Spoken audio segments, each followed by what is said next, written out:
نہج البلاغہ خطبہ نمبر 1 تخلیق جناب آدم کی کیفیت۔ امیر المومنین حضرت امام علی علیہ السلام نے تخلیق جناب آدم کی کیفیت کے بارے میں خطبہ دیتے ہوئے فرمایا کہ اس کے بعد پروردگار نے زمین کے سخت و نرم و شور و شیری حصوں سے خاک کو جمع کیا اور اسے پانی سے اس قدر بھگویا کہ بالکل خالص ہو گئی، اور پھر تری میں اس قدر گوندا کہ لذدار بن گئی، اور اس سے ایک ایسی صورت بنائی جس میں موڑ بھی تھے اور جوڑ بھی، اعضاء بھی تھے اور جوڑ بند بھی۔ پھر اسے اس قدر سکھایا کہ مضبوط ہو گیا اور اس قدر سخت کیا کہ کھنکھنانے لگی، اور یہ صورت ایک وقت معین اور مدت کے خاص تک برقرار رہی، جس کے بعد اس میں مالک نے اپنی روح کمال پھونک دی اور اسے ایسا انسان بنا دیا جس میں ذہن کی جولانیاں بھی تھیں اور فکر کی تصرفات بھی، کام کرنے والے اعضاء جوارے بھی تھے اور حرکت کرنے والے ادوات و آلات بھی، حق و باطل میں فرق کرنے والی معرفت بھی تھی، اور مختلف ذائقوں، خوشبوؤں، رنگ و روغن میں تمیز کرنے کی صلاحیت بھی تھی۔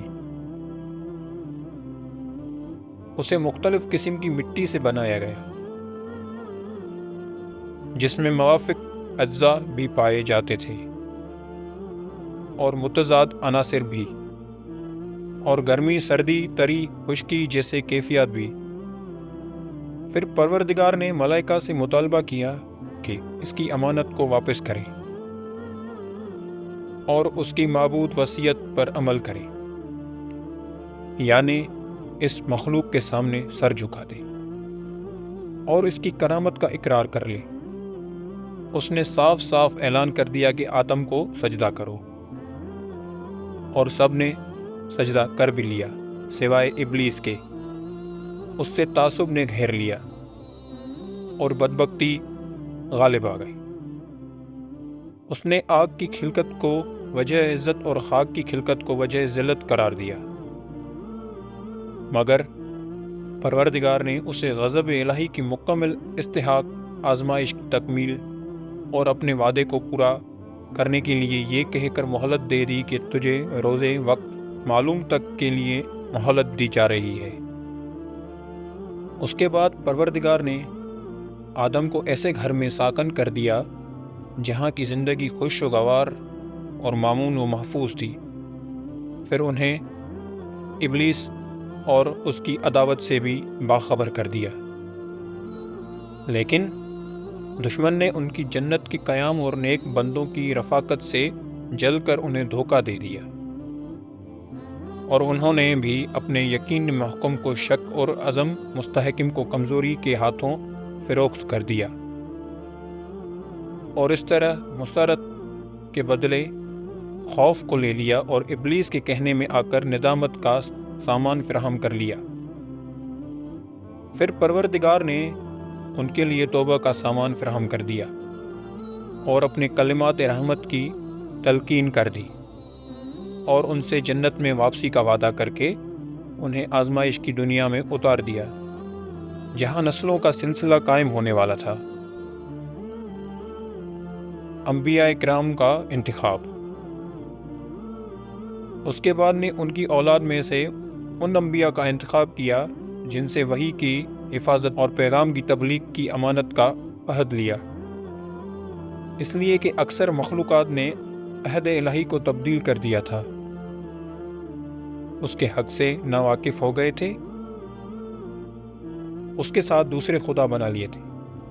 اور شیطان نے انہیں معرفت کی راہ سے ہٹا کر عبادت سے یکسر جدا کر دیا۔ پروردگار نے ان کے درمیان رسول بھیجے، انبیاء کا تسلسل قائم کیا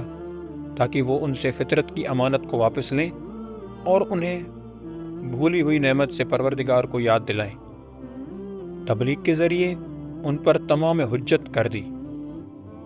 اور ان کے عقلوں کی دفینوں کو باہر لائے اور انہیں قدرت الہی کی نشانیاں دکھلائیں۔ یہ سروں پر بلند ترین چھت، یہ زیر قدم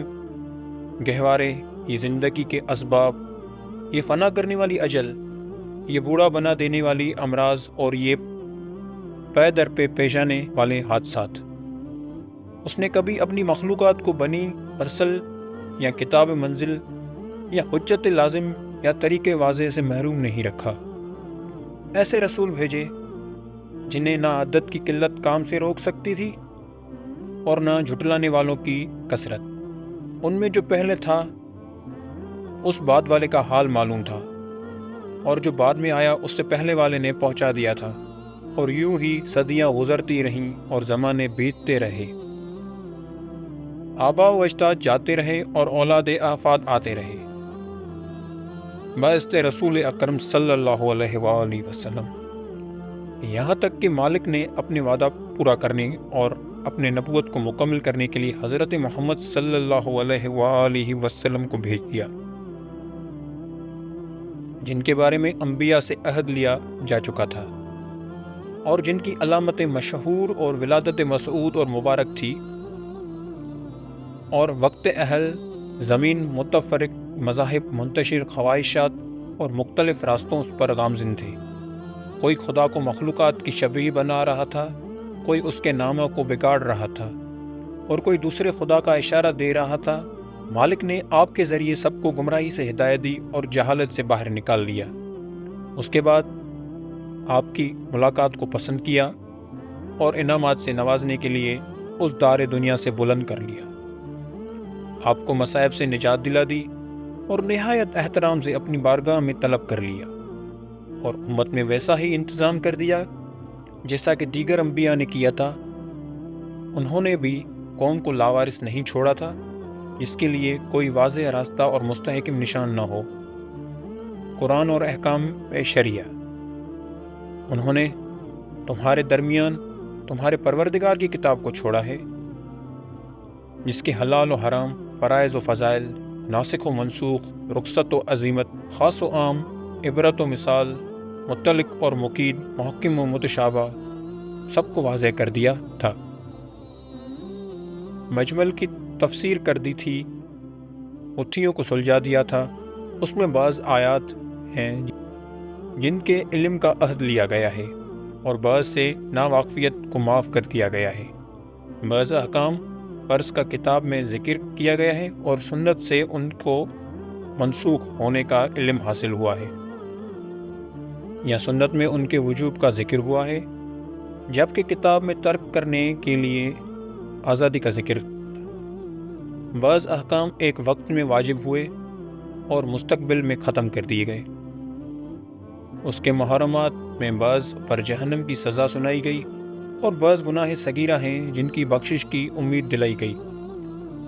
بعض احکام ہیں جن کے مختصر بھی قابل قبول ہیں اور زیادہ کی بھی گنجائش پائی جاتی ہے۔ ذکر حج بیت اللہ، پروردگار نے تم لوگوں پر حج بیت حرام کو واجب قرار دیا ہے، جسے لوگوں کے لیے قبلہ بنایا ہے، اور جہاں لوگ پیاسے جانوروں کی طرح بے تابانہ وارد ہوتے ہیں اور ویسا ان سے رکھتے ہیں جیسے کبوتر اپنے آشیانے سے رکھتا ہے۔ حج بیت اللہ کو مالک نے اپنی عظمت کے سامنے جھکنے کی علامت اور اپنی عزت کی ایکا کی نشانی قرار دے دیا۔ اس نے مخلوقات میں سے ان بندوں کا انتخاب کیا جو اس کی آواز سن کر لبیک کہتے ہیں اور اس کے کلمات کی تصدیق کرتے ہیں۔ انہوں نے انبیاء کے مواقف ہیں وقوف کیا ہے اور طواف عرش کرنے والے فرشتوں کا انداز اختیار کیا ہے۔ یہ لوگ اپنی عبادت کے معاملے میں برابر فائدے حاصل کر رہے ہیں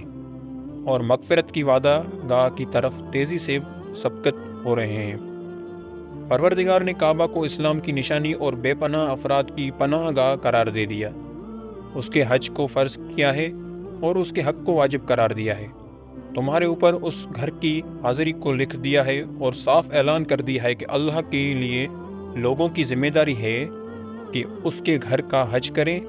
جس کے پاس بھی اس راہ کو طے کرنے کی استطاعت پائی جاتی ہو، جس نے انکار کیا تو اللہ تعالیٰ عالمین سے بے نیاز ہے۔